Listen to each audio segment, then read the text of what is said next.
Alex Ferguson, c'est juste un Giroud qui a eu beaucoup de moyens. C'est pour ça qu'il a réussi. De Laurenti, parce que le mec, il dépense 1 euro, il meurt. C'est quand même pas de ma faute si je préfère Ronaldinho à Zidane. Que Hatem Ben Arfa n'a rien à envier à Lionel Messi. Si tu me dis que Rudy Garcia, il a le niveau pour entraîner le Napoli, alors Balerdi, il a le niveau pour jouer au Real Madrid. J'ai pas peur de dire que Bounassar, à son prime, il avait 4 cafous dans chaque orteil.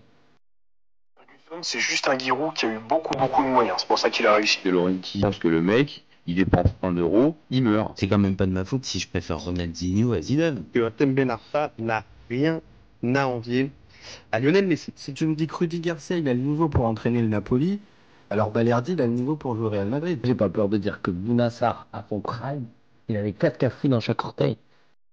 Salut à tous! Je suis super content de vous retrouver pour un nouvel épisode de Ces copains. Alors, pour m'accompagner aujourd'hui, je suis avec Caprese et Signaux. Salut mon copain. Salut mon copain.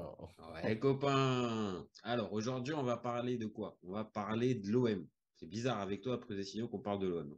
Vraiment, je suis assez étonné quand même.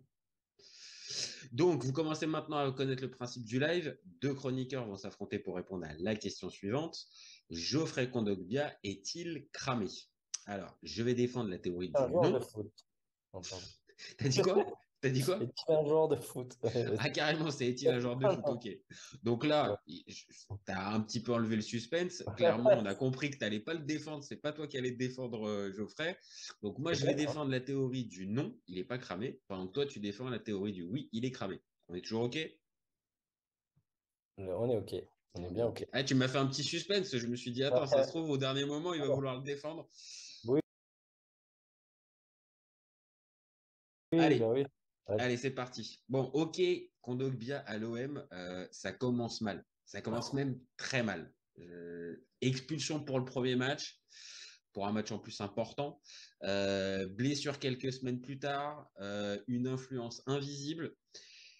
Bon, on va pas se mentir, ça ressemble quand même globalement un peu à un gros flop. Mais il faudrait pas oublier juste qu'on est à la mi-octobre.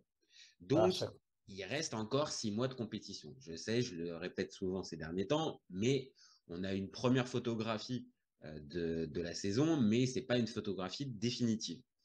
L'an dernier, il faut se rappeler, on ne sait pas tous, mais Kondogbia, il joue peu. Il sort d'une saison avec à peine 10 titularisations. Donc c'est assez peu pour un joueur de ce calibre-là et de ce profil-là. Et donc, il faut peut-être lui laisser le temps d'arriver et d'être à 100% physiquement, ce qui n'est pas là, clairement. Il a été étiqueté en plus comme homme de Marcelino. Marcelino étant déjà parti, ça aide pas forcément en plus, pareil pour son intégration. Et depuis que Gattuso est arrivé, bon bah, à plusieurs reprises, il a été testé, pas testé, mais on ne sait pas si réellement, encore une fois, physiquement, il est encore fiable. Mais j'ai pas l'impression que Gattuso ait prévu de s'en passer.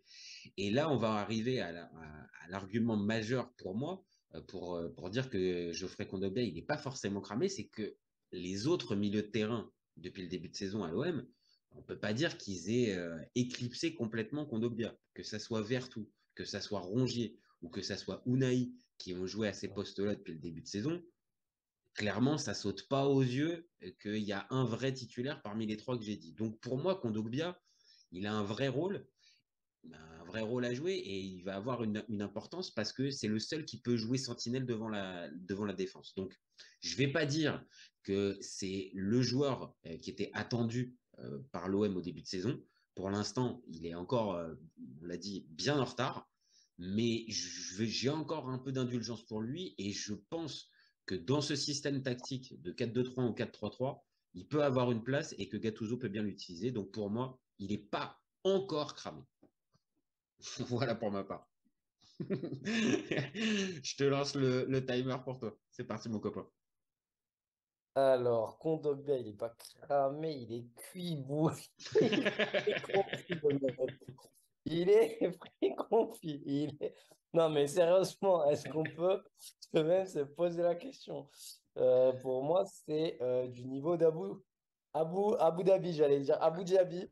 Ah non, carrément, Abu Dhabi, Ah, carrément. ouais, c'est l'homme de verre, là, Morgan Freeman dans Incassable. Le mec, il tient plus debout. Non, mais franchement, pour moi, déjà, il est cramé.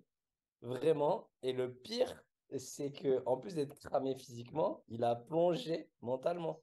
C'est-à-dire qu'il est arrivé, il s'est pris un rouge, et caca culotte, il a complètement pété les plombs sur ça. Je pense que mentalement, il est aux abois. Il doit revenir, c'est l'homme de Marcelinho, comme tu as dit. Donc maintenant, on reste tous sur ça, sur cette élimination-là. Je pense que ça l'a traumatisé, hein, comme beaucoup de joueurs. J'ai vu ses rentrées, parce qu'il n'y a pas que le physique, j'ai vu faire des trucs, j'ai vu faire des pertes de balles. Je le sens pas en confiance du tout, le mec, vraiment.